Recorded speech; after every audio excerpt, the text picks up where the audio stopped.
Um português, um croata e um suíço estão ausentes e foram substituídos por uma portuguesa, uma croata e uma suíça. Ora, então e aqui? O que é que vai ser? Olha, pode ser um café com leite, por favor. Bem-vindos ao nosso podcast Café com Leite. Estou muito contente de estar aqui para mais um episódio com os meus amigos. Tenho aqui à minha direita Roberto Marques, pastor na Suíça. Sei que ias dizer Roberta Marques. Olá, olá a todos. E tenho aqui à minha esquerda João Filipe Reis Macedo. Olá a todos, tudo bem? Pastor na Inglaterra. E eu sou Samuel Cunha, sou pastor também na Suíça. E hoje temos um excelente episódio para partilhar convosco, mas desde já peço-vos que possam deixar um like, que possam deixar um comentário, sigam nas nossas plataformas, nós cada vez temos uma comunidade maior e isso deixa-nos muito felizes, e ainda mais se tu fizeres parte. Então vamos continuar a nossa tradição e vamos entrar sem mais demoras nos nossos pingos de leite. Então, para o nosso primeiro pingo de leite, vamos passar a palavra ao Joca de forma humorística. De forma humorística, exatamente. Tiveste bem. Vou meter depois uma coisa tudo Não, eu tenho. Há um pastor em Inglaterra, um colega nosso, que começou recentemente. Se bem que eu acho que ele fazia isto também antigamente, muito antes de ser pastor. Ele começou a ir a clubes de comédia e stand-up, fazer não é? stand-up, não é? Portanto, ele está a fazer stand-up em clubes de comédia um pouco por toda a Inglaterra e é interessante todo, não só o processo, não é? Porque ele também explicar um bocadinho a forma como tu acabas por ter que testar as piadas, testar e o depois material, criar, não é? Portanto, e vais construindo algo lentamente.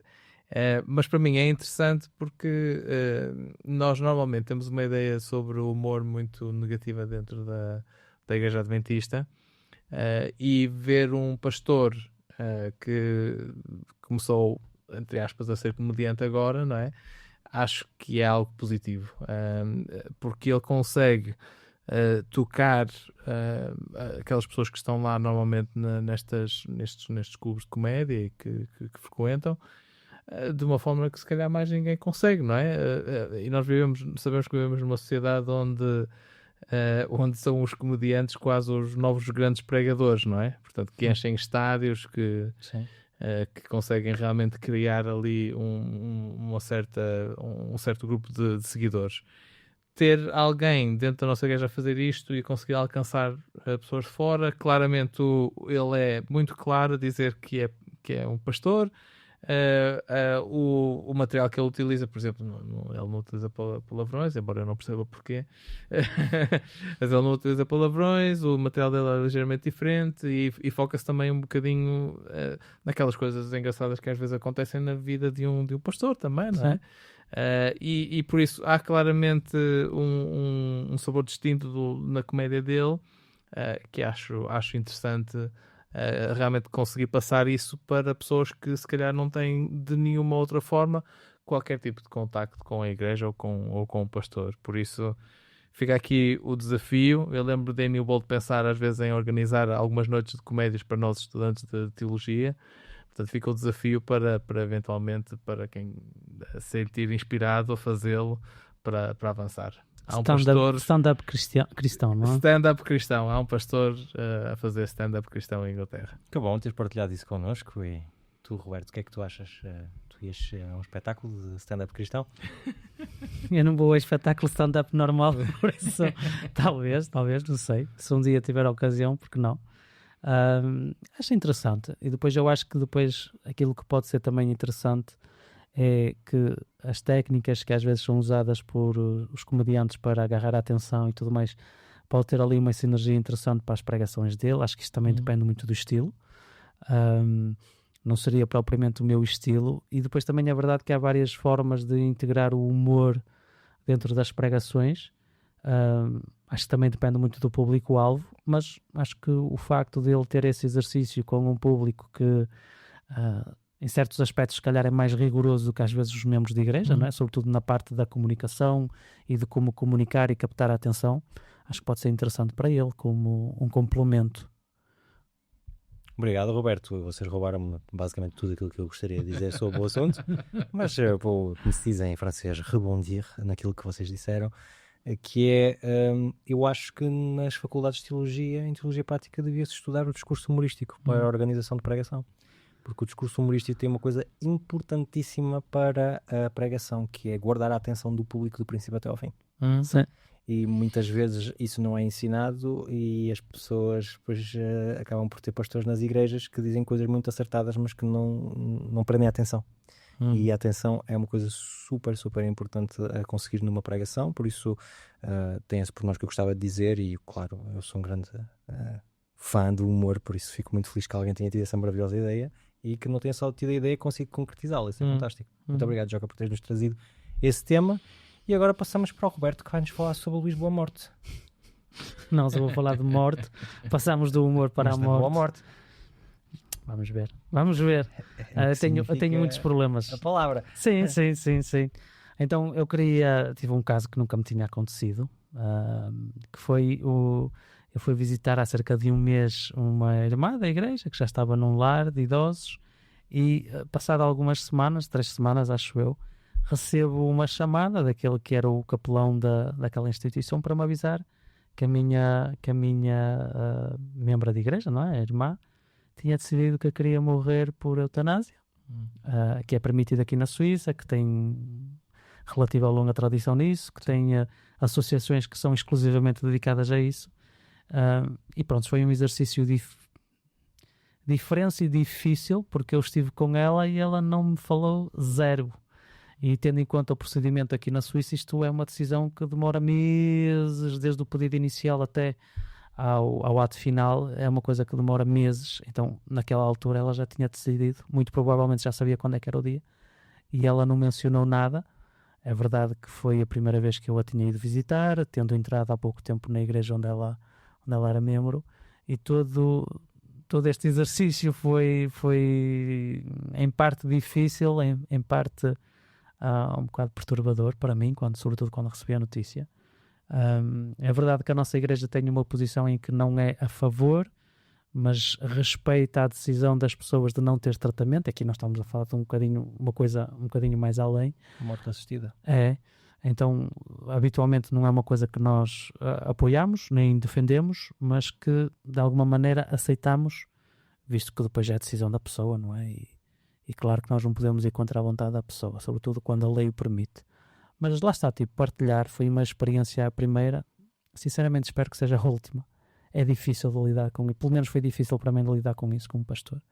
Sobretudo no ato de receber assim a notícia a quente. Olha, o funeral é daqui a 3 dias. E pronto, foi uma experiência difícil. Okay. Obrigado por partilhares connosco, partilhares também com o nosso público. Roca, o que é que tu achas desta experiência que o Roberto partilhou connosco? Da boa morte. Da boa morte é complicado porque não é um tema fácil. Agora em Inglaterra eles têm estado a debatê-lo também no Parlamento, e eu sou a favor da eutanásia, ou da morte assistida. Como é lógico, teríamos que fazer um episódio acerca disso. Mas de qualquer forma compreendo que do ponto de vista pastoral que não seja fácil ter alguém a dizer, olha, é este o passo que eu vou tomar, ou que foi tomado, e que o funeral é daqui a... Sobretudo quando tu nem sabes. Exato.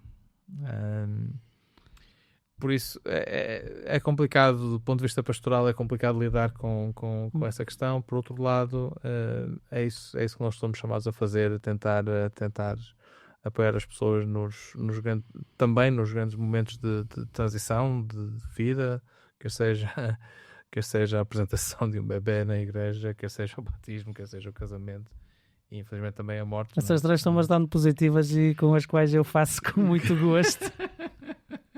Fazes batismos assistidos também? Não, batismos assistidos faço muitos. São todos assistidos. Mas a morte, e sobretudo a morte assistida, é um pouco mais complicado de lidar. Sim. Obrigado, Joca. Bom, no meu caso não me choca, porque já estou cá na Suíça há muito tempo e, como vocês sabem, é um lado cultural muito forte da Suíça. acho que muitas vezes, não no sentido todo que é o teu caso, Roberto, por isso não estou a falar de ti, mas acho que muitas vezes as pessoas que são contra a eutanásia sentem quase uma missão de mover a pessoa da decisão que ela tomou. Acreditem, não há ninguém que decida se eutanasiar de ânimo leve. O ser humano, por natureza, está agarrado à vida. Ninguém quer morrer. Normalmente as pessoas que querem morrer são pessoas que querem fugir do sofrimento. E acho que nós podemos ter a posição que quisermos. A minha posição nem é muito definida porque não é um tema que eu nunca estudei, porque nunca me pensei viver isso na minha vida. E sempre parti do princípio que as pessoas decidem o que elas quiserem na vida delas e eu não tenho nada a ver com isso. A minha função é simplesmente acompanhar a pessoa naquele momento, sabendo que se ela tomou essa decisão, ela tem que estar a viver uma coisa que, para mim, hoje em dia, é uma coisa que é impensável, porque eu posso ter o pior dia da minha vida, mas não penso nunca em me suicidar, não é? Por isso, para as pessoas que se calhar são mais militantes contra, para pensarem se calhar nesse lado também. Pessoal, muito obrigado por aquilo que vocês trouxeram aos nossos pingos de leite, é sempre agradável ouvir. E agora partilhar o meu convosco. No outro dia estava na minha igreja, na Oik Lausanne, e nós temos uma coisa que se chama o after, que é quando termina a igreja, nós ficamos o tempo que for necessário. Ou seja, O último que fecha a porta. o último sou sempre eu, mas a gente ficamos a conversar, a servir bebidas, a comer qualquer coisa e temos um espaço de aberto, em que a igreja está aberta e as pessoas podem ficar o tempo que quiserem. Isso significa que a Wake normalmente começa às 17 horas, nós terminamos por volta das 18h30, 19 horas, e no dia em que isto aconteceu nós terminamos às 10h30. Foi um grande after. E durante esse after foi interessante porque nas conversas que tivemos com os jovens que estavam lá, uma jovem teve a falar comigo e disse-me que tinha tomado a decisão de escrever um romance e que esse romance era uma alegoria sobre o efeito que Deus tem na nossa vida quando o aceitamos. E eu olhei para aquilo e achei fantástico. Basicamente ela é contabilista, está numa fase em que há pouco trabalho. Então ela disse, olha, um dia estava lá, abri um documento Word, comecei a criar personagens, a criar uma estrutura com capítulos e não sei o quê, e estou a escrever, já tenho não sei quantos capítulos escritos, e eu achei aquilo fascinante, que é, nós muitas vezes podemos olhar para determinados jovens e porque eles não têm cargos na igreja, ou porque não sabem versículos de cor, ou porque, não sei, acho que os jovens são eu adoro trabalhar com os jovens porque há sempre uma incógnita bela na maneira como eles veem a espiritualidade.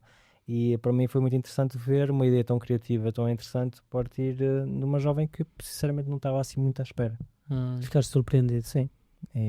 Por isso quis partilhar convosco. Espero que um dia saia, que seja traduzido em português e que vocês possam todos ter acesso.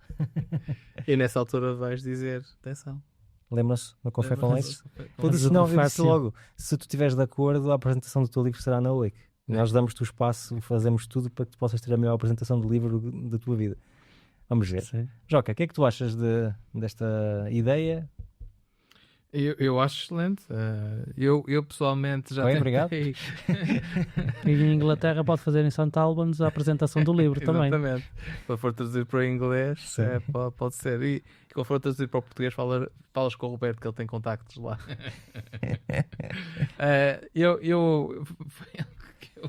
Quando era mais novo, cheguei a tentar uma ou duas vezes começar a escrever um livro. Esqueçam. Tipo, não saiu nada, não é? Portanto, é uma arte que claramente me escapa, mas que me faz pensar realmente é uma arte que precisa de muita disciplina, tens de estar lá todos os dias a escrever. E, sobretudo, se realmente queres introduzir algo cristão, neste caso, esta ligação com Deus, não é? Uma alegoria da ligação dela com Deus, tem que ser bem feito. Por isso, se realmente ela conseguir fazer isso, espetáculo. Faz lembrar um bocadinho a C.S. Lewis. Sim, claramente. Noutra escala, como é lógico. Claramente. Mas... Embora não seja muito fantástico. Sim. Ou seja, a história é plenamente passada numa vida real, sem bichinhos e essas coisas todas que tu vês no C.S. Lewis, mas o objetivo dela é claramente mostrar tipo, Deus lá dentro, e achei super interessante. Roberto, seria o tipo de coisa que tu gostarias de ler, não? Em pelo menos as primeiras 50 páginas. 50 páginas logo. Eu dou 50 páginas. Depois, se não me interessar nas primeiras 50 páginas, depois eu desisto. É uma regra interessante. Eu acho que aquilo que eu gostava de dizer acerca desse Pingo de Leite é que os jovens têm realmente essa capacidade. E lá está, como tu disseste, tipo, eles têm a capacidade de nos surpreender, mas são naturalmente muito mais criativos. Vocês se calhar não se consideram, mas eu já me considero um bocadinho mais velho. Já não me considero jovem, e eles têm esta capacidade de tentar ver as coisas novas, de experimentar coisas novas, e acho que é uma coisa de louvar. Acho que devemos dar mais espaço aos jovens. Acho que já mencionámos isso mais do que uma vez. E quando eu digo jovens, não digo jovens da minha idade de 40 anos, eu digo jovens de idade abaixo dos 30, pelo menos. Claro. É o caso da jovem. E lá está, e dar-lhes espaço para errar. Isso é que é extremamente importante. Sem dúvida. Porque se lhe dermos espaço, mas à primeira o erro que eles cometerem, cairmos em cima, nenhum jovem se vai lançar. Temos que criar uma cultura de confiança e uma cultura na qual o erro é permitido. Claro que temos que estar lá para acompanhar, para ajudar, para tirar as ilações que são necessárias, mas que eles não pensem que porque cometeram um erro que eles fracassaram. Isso é que eu acho que é extremamente importante. Se lhe dermos esse espaço aberto, eles têm ideias muito melhores do que as nossas. Melhores que a minha, de certeza. Eu concordo plenamente. Obrigado, Roberto, por teres partilhado isso connosco. Vamos continuar contigo, agora no nosso conhecido momento, ou rúbrica da moagem de grão.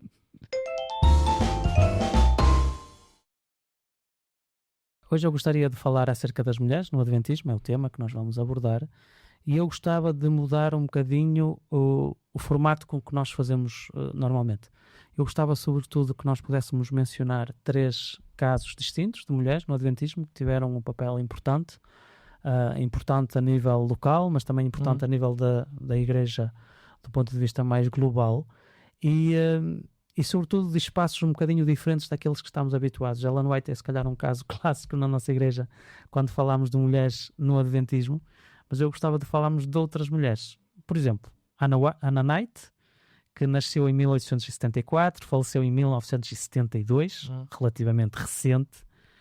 Foi uma pioneira adventista, filha de uma mulher que tinha sido escrava e libertada e de um ex-soldado confederado. Só aqui esta mistura já é interessante, mas foi uma mulher que não nasceu no adventismo, que encontrou imensos desafios para poder estudar, para poder ter uma formação.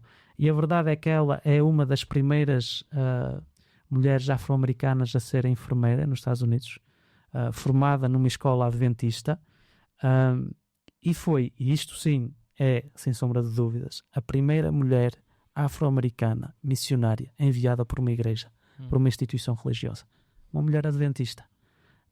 Em 1907 ela foi enviada para a Índia, ficou lá alguns anos, e depois, quando ela regressou aos Estados Unidos, depois de ela ter ficado vários anos na Índia, ela começou a assumir o papel de abrir escolas, dirigir escolas. A dado momento, ela tinha sobre a sua responsabilidade 34 escolas diferentes. Então, missionária, enfermeira, diretora, responsável de uma grande rede de escolas, e isto tudo num período de tempo em que não era fácil para mulheres, não era fácil para mulheres afro-americanas. E acho que é um exemplo de louvar, é um exemplo que nós deveríamos falar. Retenham este nome, Anna Knight. Uma segunda que se chama Minnie Sape, que também é extraordinária, da sua própria maneira. Nasceu em 1869, morreu em 1956, tornou-se adventista por causa da influência do seu noivo. Ok, os adventistas não são assim tão maus. Depois teve curiosidade de ir um bocadinho mais fundo e saber o que é que os adventistas defendem. Fica de tal maneira entusiasmada pela mensagem adventista, começa a pregar, começa a dar estudos bíblicos, chegando ao ponto que um presidente de conferência nos Estados Unidos a convida para ser a evangelista, fazer campanhas de evangelização, de apoiar as igrejas para fazer essas campanhas. E durante anos ela fica assim, paga a 100% pela conferência.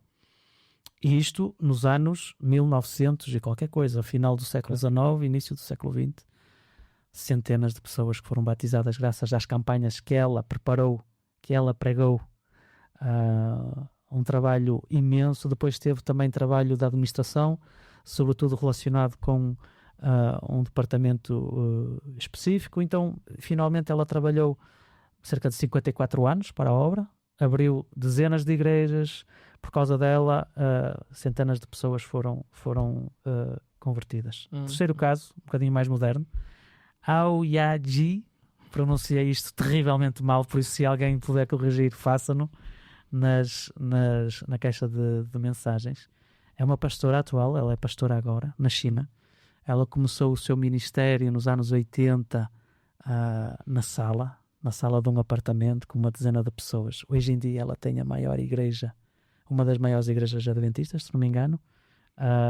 É uma igreja que, por causa do sistema na China, que é difícil de explicar para quem não conhece um bocadinho o funcionamento da nossa igreja, mas não há federações, não há uniões, não há divisões, eles são um bocadinho independentes porque o Estado chinês assim o obriga. Claro. Então, aquilo como funciona é, cada igreja tem as suas igrejas filhas, e de alguma maneira é esta rede de igrejas-mãe e igrejas-filhas que substitui um bocadinho as federações e uniões que nós estamos mais habituados a conhecer. Então, neste momento, ela é responsável por se nós podemos dizer, um distrito pastoral de 7.000 membros de igreja. Isto há 5 anos atrás. Agora já não sei quais são as estatísticas. Isto é outra dificuldade das igrejas, nossas igrejas na China, é que este tipo de informação é difícil sair cá para fora. Ela tem a igreja principal, que é a igreja-mãe, tem mais de 2.000 membros.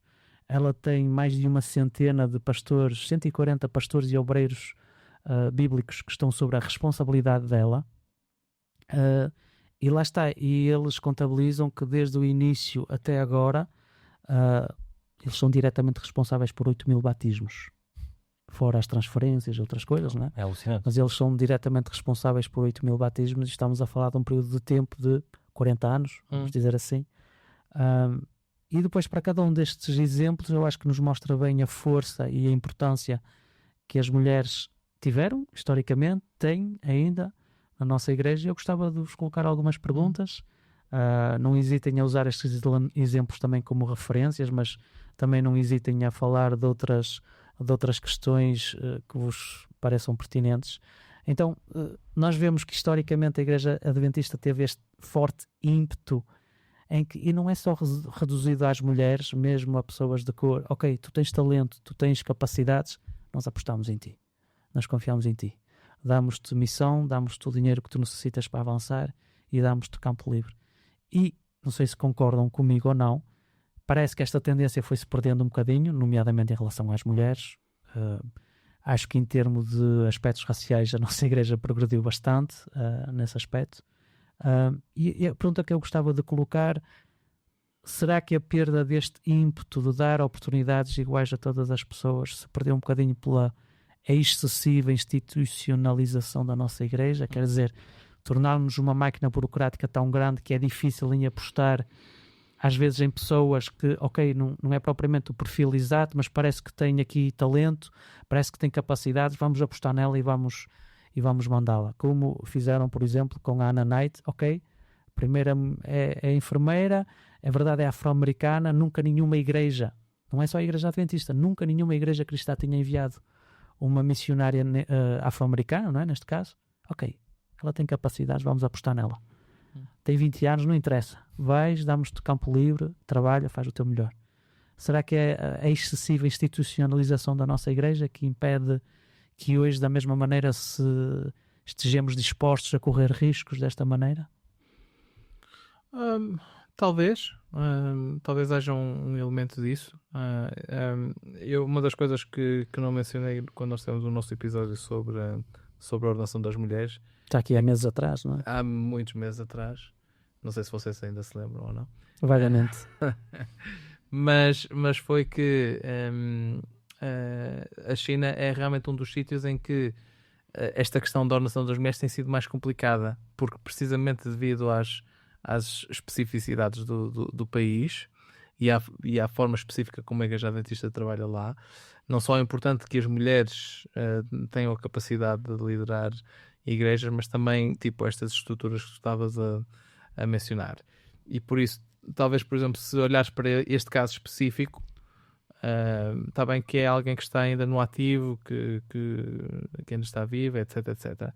Mas pode ser que sim, pode ser que, por exemplo, no futuro, se houvesse um movimento para tentar cristalizar uma perspectiva de as mulheres não podem ser pastoras ou líderes a nível mundial, poderia causar problemas em que uma Hao Ya Jie voltasse a surgir. Obrigado por me corrigires na pronunciação.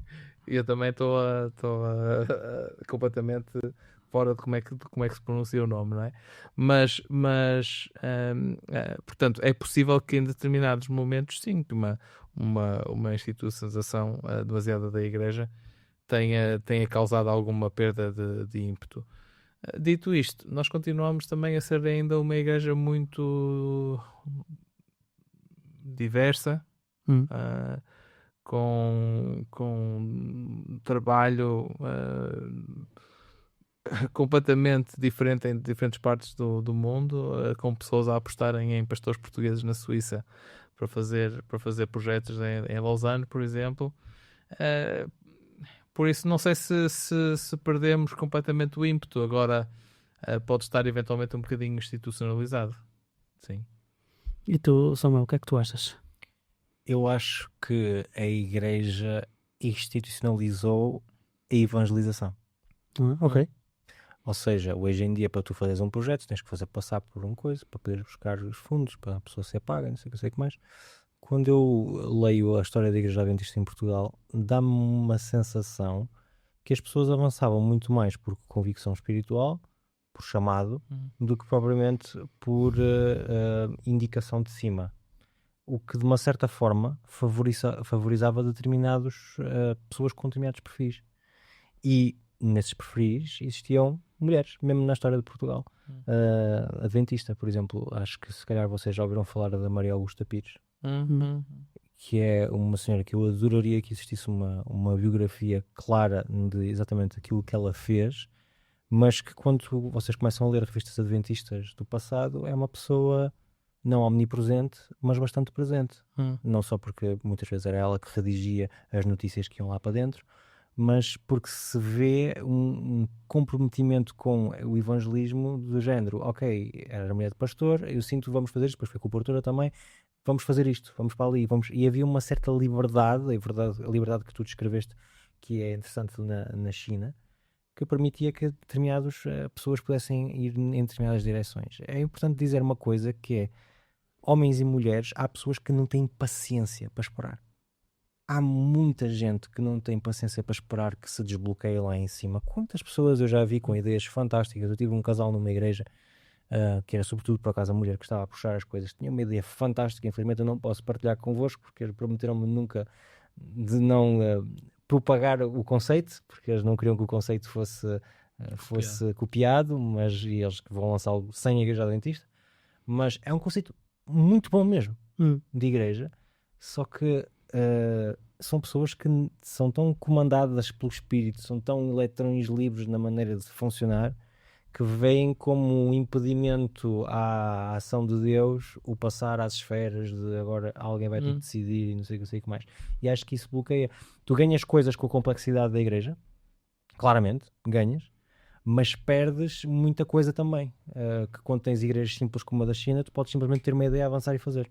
E tu vês isso na história adventista, e claro, mais institucional, mais lento, mais tempo para chegar a determinadas coisas. Eu recordo que, por exemplo, a Wake é uma ideia que aparece em 2020, o projeto começa a ser escrito em 2020, o voto de aceitação é feito em 2023 e somente em 2024 é que a igreja é aberta. São 4 anos desde o primeiro momento em que a ideia apareceu até a aplicação. Não há toda a gente que consegue esperar 4 anos para lançar uma ideia. Não sei se em relação a isto que nós estamos a falar, e claro, também fazendo uma ligação com o programa que nós fizemos sobre a ordenação das mulheres, e mesmo sendo nós homens e com inata dificuldade em responder a esta pergunta, vocês acham que os talentos e as competências das mulheres estão a ser bem aproveitados neste momento? Para lá dessas discussões de ordenação, não ordenação, aceitação oficial ou não aceitação oficial, oportunidades ou não que são concedidas ou não, para lá de todas essas questões, os talentos e as capacidades das mulheres estão a ser aproveitados? Depende às vezes do contexto, acho eu. Do contexto que vocês conhecem, por exemplo, da vossa experiência. Vou dar um exemplo. Em Inglaterra, eu sei que, apesar de ser um país ocidental,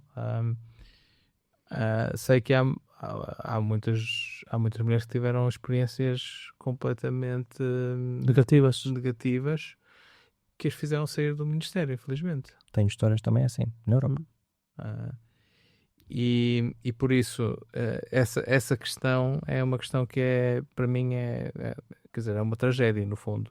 Tens alguém que tem o dom, foi chamado, ou neste caso foi chamada, começou e de repente, pelas circunstâncias e às vezes pela falta de apoio, porque também é uma questão importante nisto, nesta discussão, acabou por se sentir forçada a deixar o ministério. E a nível local? Por exemplo, os membros de igreja, sem propriamente falar da carreira pastoral, não é?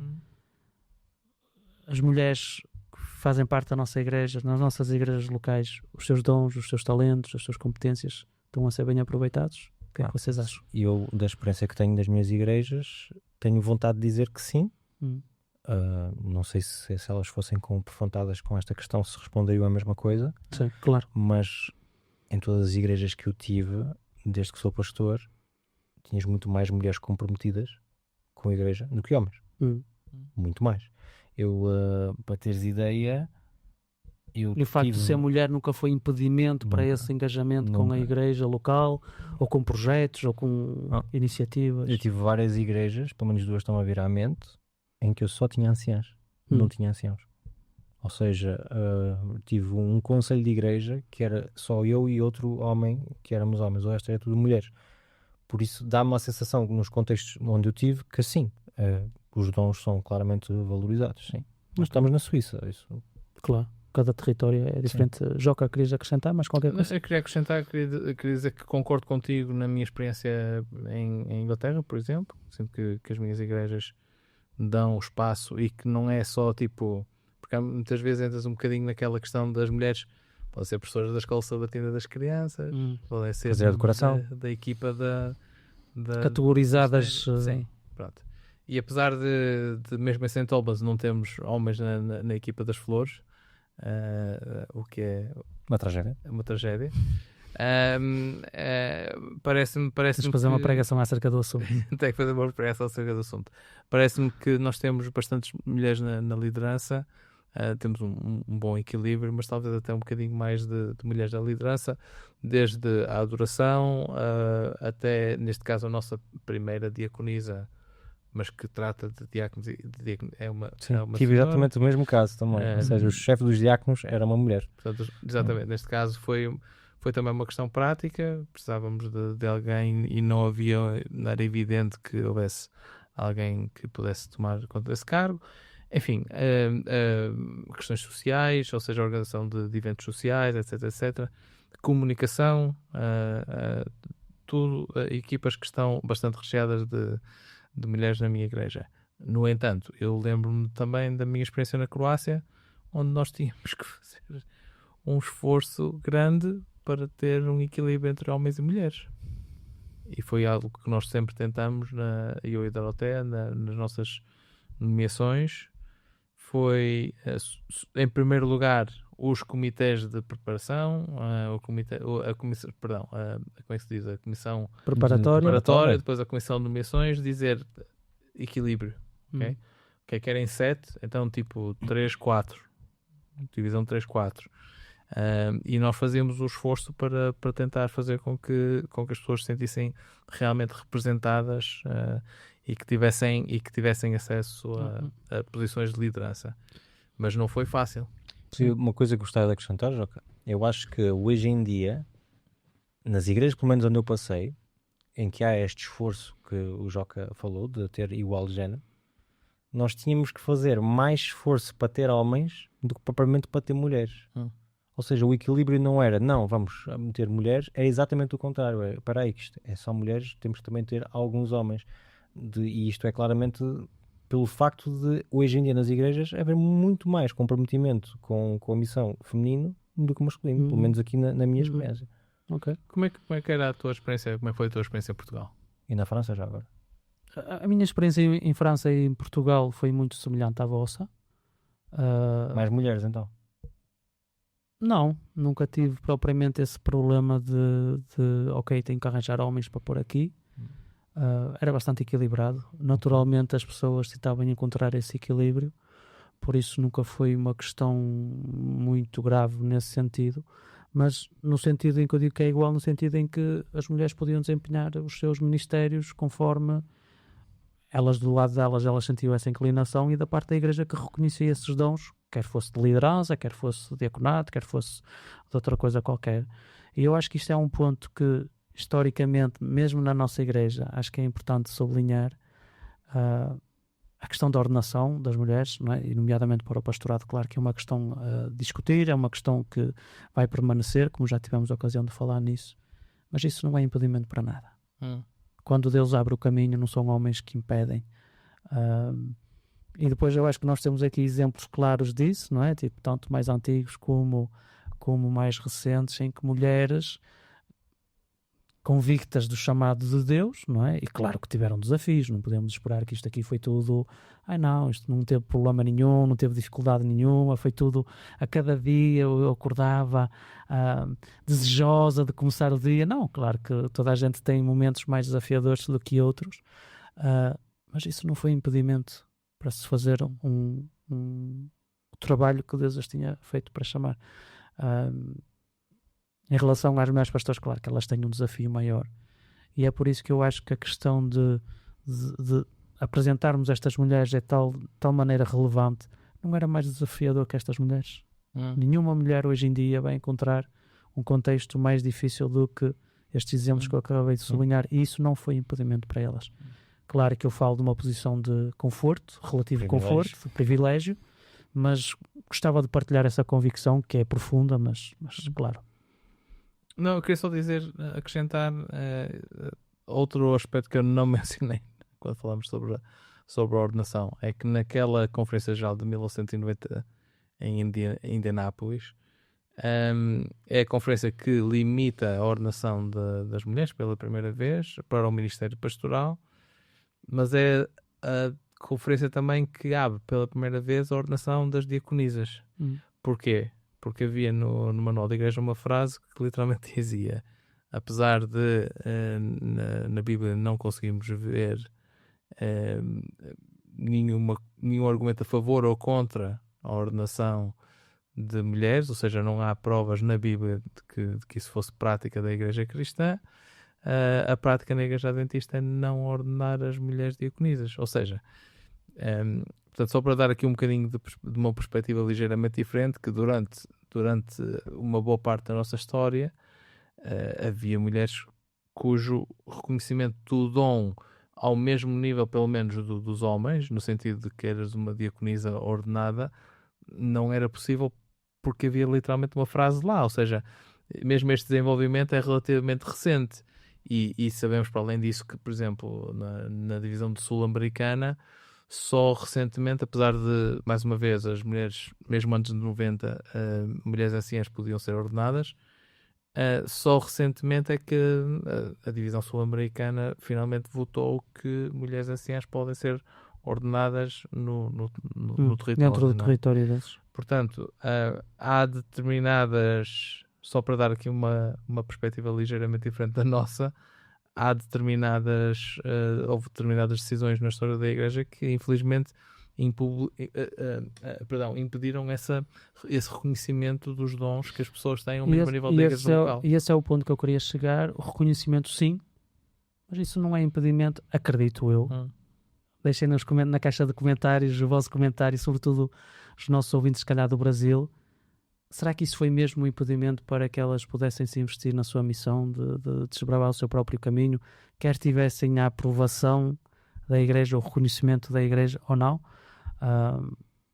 Eu acho que para lá destas discussões, mais uma vez, que são importantes, que devem ser tidas, acho que isso não deve ser considerado como uma sentença final da parte das mulheres. Temos provas suficientes no passado para mostrar que isso não é impedimento nenhum. e exemplos relativamente próximos. Gostaria de aproveitar para colocar uma última pergunta, se vocês me permitirem. Será que vocês acham que toda esta questão relacionada do papel das mulheres não é muitas vezes relacionado com uma má compreensão do papel do Espírito Santo e nos dons que ele dá?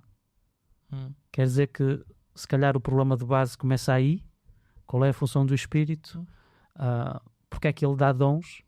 E que depois, se calhar, por causa dessa má compreensão, todo o resto da discussão é um bocadinho enviesada por causa disso, desse ponto de início? Sim, eu acho que eu referenciei aqui no outro episódio, mas acho que é conveniente sempre referenciar. Muitas vezes nas igrejas a gente diz quando os discípulos receberam o Santo Espírito no Pentecostes. Sim, mas não estavam só lá os discípulos. Tinha também uma multidão com mulheres, estava lá a mãe de Jesus. Ou seja, essas pessoas também são conotadas como aqueles que receberam o Espírito, com as línguas de fogo que pousaram sobre as cabeças deles e começaram a pregar. E que receberam os dons do Espírito. O dom do Espírito que a Bíblia dá a sensação que é o mais importante, porque é este versículo do apóstolo Paulo que diz: aspirai aos dons do Espírito, sobretudo ao dom de profetizar. Estou a traduzir diretamente do francês, se calhar no português não é exatamente assim. Mas claramente é estabelecida uma espécie de hierarquia sobre qual é o dom, se calhar não mais importante, mas aquele que tem mais impacto na propagação do Evangelho. Ou a favorizar, se calhar? Sim, exatamente, o a favorizar. E claramente é o dom em que tu encontras exemplos masculinos e femininos dentro da própria Bíblia. Mesmo dentro do Novo Testamento, porque tens o caso das filhas de Filipe que são citadas nos livros de Atos como sendo profetisas. E claramente depois também tens outras referências, como se calhar a Ana que estava no templo, ou seja... E nós na nossa igreja temos dizem que temos um exemplo forte disso. Mas mesmo se nós focarmos só no texto bíblico, por exemplo, na obra de Lucas, ou seja, é ele que fala do Pentecostes, é ele que fala da descida do Espírito no livro dos Atos, mas se formos para o Evangelho, a primeira pessoa a receber o Espírito Santo é, e como é que se diz em português? Elizabeth?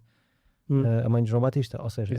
Isabel, ok, é Isabel, ou seja, é uma mulher, a primeira pessoa a receber, e que significa que claramente, biblicamente não existe distinção que o Espírito só pode descer sobre homens, e biblicamente não existe distinção que o dom de profecia só pode vir sobre homens. Então fica um bocado difícil defender a questão de que só determinadas mulheres é que poderiam ter determinado tipo de Espírito Santo ou determinado tipo de dons. Fica muito difícil a tentar destruir isso através da Bíblia. Claro que ainda fica maior se nós pegarmos no exemplo da Ellen White e no exemplo de todas as mulheres que construíram o Adventismo, não é? Sim, claro. Joca, não sei se queres acrescentar alguma coisa. Eu concordo, acho que há uma... Nós, se calhar já mencionamos isto, mas há uma falta de compreensão de qual é o papel do Espírito Santo. Perdão. Muitas vezes nós acreditamos que é sobretudo quase uma questão racional, não é? Para nos guiar à verdade, para nos explicar o que é a verdade do ponto de vista teórico, não é? Mas há todo este outro lado da capacitação de fazer um chamado e de dar um dom para que esse chamado possa ser cumprido, que nós normalmente temos alguma dificuldade em focar assim de uma forma tão forte, não é?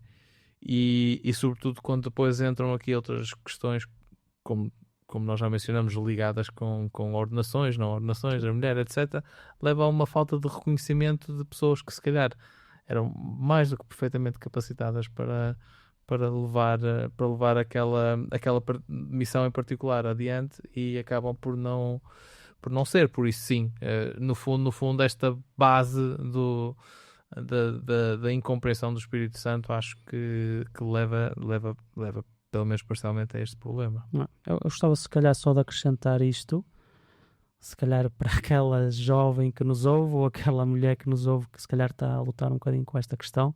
Ok, a igreja, Deus chama, mas a igreja não reconhece, e onde é que eu me coloco no meio desta discussão toda?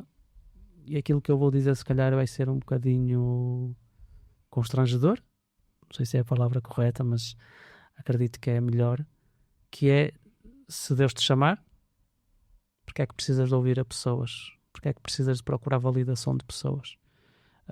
E lá está, e isto mais uma vez tem a ver com a compreensão do papel do Espírito, porque nós temos Paulo que diz claramente: é o Espírito que independentemente decide quem recebe o quê. Acho que é o texto de Coríntios, se não me engano. Sim. O Espírito é que decide, e se a partir do momento que ele decide, É um chamado direto a desempenhar uma função específica. Então, se Deus te chama, para que ouvir os outros, não é? Então, era isto que eu também gostava de que nós pudéssemos alargar a nossa compreensão, nomeadamente à volta desta discussão toda que nós temos tido acerca das mulheres, não é? Que para lá daquilo que a Igreja aceita ou não aceita, temos um Deus que é superior a todas essas coisas. E pronto, ficamos aqui com o nosso grão e passo a palavra ao nosso anfitrião. Obrigado, Roberto, e obrigado também a todas as pessoas que nos estão a ouvir. Obrigado também às mulheres que nos seguem. Aparentemente 52% das pessoas que seguem com Café com Leite são pessoas identificadas como um género feminino, por isso muito obrigado por se nos seguirem até aqui. Se tiverem ideias, coisas que gostariam de acrescentar, deixem na caixa de comentários. Não se esqueçam também de partilhar isto com os vossos amigos, deixar gosto. E já sabem, os nossos episódios saem sempre na primeira sexta-feira do mês. Foi o Café com Leite e até breve.